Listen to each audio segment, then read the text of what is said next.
Oh, everybody out there on YouTube and possibly Facebook too, if I put this on here. It's December 12th, 2024, and I want to wish you all a Merry Christmas out there to my YouTubers and all my friends and family on YouTube and everybody.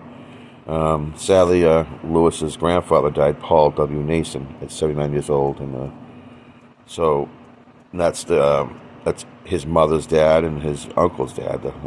So that'd be that. The reason why I come to you today is he had, no life insurance. I'm not asking for any handouts but any good help if there's a way of doing this. Abraham Nason and Sandra Nason was matter of fact, was the wife, by the way. But Abe's the last son alive. My ex-wife, sorry, Amy Lynn Hull Nason. Right, the nursing home that he was in kept the money in a bank account, and it accumulated up an amount where he was going to be taken care of for about $4,500. So they went to Kevin Como funeral home in Haverhill, Massachusetts. Everyone, and he was going to cremate after the wake and all that, and he took down all their phone numbers. Which you hear this now. This is really sad. What happened is sad for Abraham Nason, my brother-in-law. Time went on. He never called us about when the rents were, that the coffin was ready to come and make all that. Claimed he called my brother-in-law and you can call these numbers today and they'll answer. So he won't give any refunds back. Kept the $4,500 for the cremation of his father. His Abraham's birthday is December 19th, 1980. His birthday's coming up about a week. And their fathers passed away. My father, Paul W. Nason, everybody, was an awesome man. He helped Louis and I and everybody. Louis named after his father. So this is an example I think we all got to learn, and a lesson that we got to learn, not to trust even the most loving people. I don't know why he did what he did, Kevin Como, here in Haverhill, Mass. Funeral Home. I have heard there were some things he's done. You know what he said to Abraham Nason? I'm ruining this as I go along, everybody.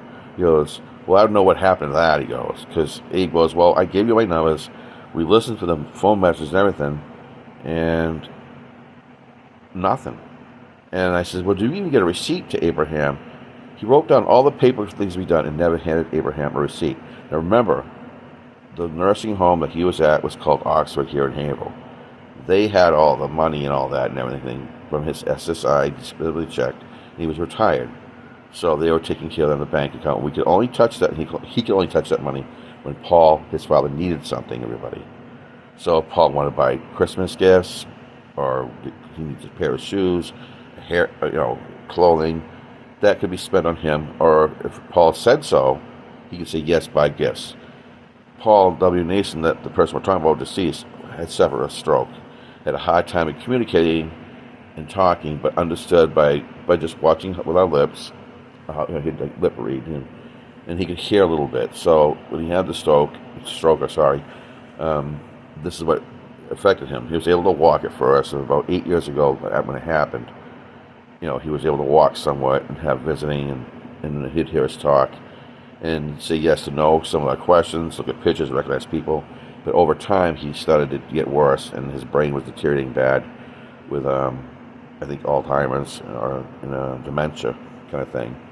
So they made all that aware to Abraham Nason, my brother-in-law, and he got so worse that he died. And he was signing a paper about hospital treatments, which didn't last that long because the last time we had seen him was a Friday, and he was right down to skin and bone. He weighed maybe like 90 pounds. They had to lower the bed way down to the floor so it wouldn't fall. And a month before that scene, I was like 5 days before he passed away, he was in bed eating just a cake in a plastic thing and making a lot of yelling and talking to us and wide-eyed like that and going, and I said, hi, it's me, I go to him, and he goes, yes. So he did, but he was showing signs a month before that last visit we had, which is just before Thanksgiving of this year. When it happened, I think that was November 25th, something like that, so, or 26th, around there. So he looked, I was trying to help him to not fall off the bed again, Abe had to leave the room, Abraham Nason and them, because it was just too sad. He started falling apart and crying. And again, I thank you everybody for watching this, and I hope this touches your heart. I wish I had a better news to tell you about what's going on with Lewis's life and my family, his family. But so continue what happened to Paul Nason that last day we saw him. He looked up to me all shaky, and I go, "Paul, it's me." I go, "It's Jeff." And he went, "Uh-huh," like that. So he did acknowledge somewhat, but he could not eat anymore, and he got worse, and he passed away, they said. So they were giving him pain through a drip, the morphine drip, till he died. So, but he was aware and trying to get out of bed a lot. So, that being said, getting back to the funeral home arrangements here in Haverhill, Mass. from Kevin Como, which I don't mind even saying all this. Shame. How do you feel about that? Please put your comments in. Our address here is, if you want to send a card of sympathy or anything like that, or gifts or anything, is, my name's Jeffrey F. Hull Jr. at 514 Hadley West Drive, apartment 206, Haverhill, Mass. 01832. Abraham Nason's Abraham Nason. He's 501 Hadley West, apartment 101, Haverhill, Massachusetts 01832. If you want to send things to Lewis's uncle Lewis for the loss of their grandfather, Paul Nason, and the sad outlook, but he is going to be, Paul will have a funeral at the Georgetown, Mass. Latter-day Saints Church, where he attended that church. My wife's family, ex-wife, is Mormon, very loving people. I was born Second Baptist Christian. They all believe in Jesus. That's what I found out. Really loving people, just anybody else involved. They worship God and Jesus. But anyway, getting back to the point. So now we're going to have to get his urn. $4,500 that were taken out of his checking account will never go back to anybody, not even Abraham. We're going to try and see if we can get a wake and a funeral or a celebration of life for Paul Nason at our church. So, and he could really use the help now, and it's just emotional for Abraham and Amy and Lewis at this hard time during Christmas. And like I said, I wish I had better news. I'm trying to grow a beard to keep warm this year.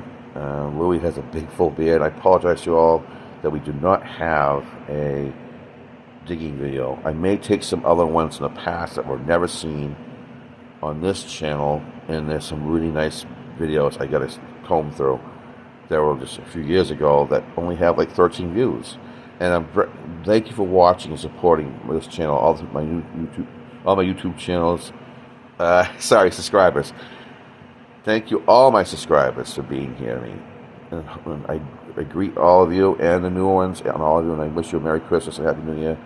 But this is what's happening in our lives right now since Paul died. I wish I had better news. Again, Abraham Nason's address is Hadley West, 501 Hadley West Apartments, apartment 101, Haverhill, Mass. 01832. Abraham Nason, ABRAHAM Nason, and NASON. If you want to send anything like that, or to me, Louie and I. God bless us all. It's just a season to be happy somehow about the birth of Christ, and do what Jesus would do, and it's all about charity and love, isn't it, and giving. Today I gave a man $20 by accident. We were down here in our Sunoco gas station. I had $25 part of my Christmas money, and I was going to get $5, and Lou was going to give him $5. His name was Jeff too, and I actually gave him the $20, not just the $5. And I started getting I was like, oh. I had to think better thoughts and said, well, something good might come of it. I always think positive, right, everybody? We're all God's children here on earth, and like I said, I wish I had better news. And I'm still getting the gift of life is good, and him being born for us, our Savior, died on the cross for our sins. Isn't that awesome? So remember him at this time of year, and share the love and the charity and feelings, not just to us but everybody. And we're all God's children. You know, I love you all so much, and I have so much stuff here all around. I'd scan around, but nope, I'm not gonna. Well, no. But I need to start selling stuff too, and maybe somehow, if anybody wants to ever come by here in Massachusetts and take a look what I got for sale, you're always welcome to come here. Just got to team up somehow, and you know, I'm not gonna do any. Well, I can make out some good. I have some good deals here. That's what I mean. Some good deals here at the Hull and Son Antique Corner or apartment. Remember Sanford and Son? All right. Anyway, it's Hull and Son. God bless and love you all. I wish I had better news, but 'tis a season to be jolly. Merry Christmas. Christmas is coming, the New Year, and Paul Nason will be remembered. Awesome person, worked very hard in his life, and so did all his family members. His father was quite a man. Nason was quite a man too. I found out that was Lewis named after. So take care and God bless us all, and I'll talk to you soon. Lewis says hello to all you all and Merry Christmas, and thank you for watching us. Take care and God bless us all. Merry Christmas and Happy New Year.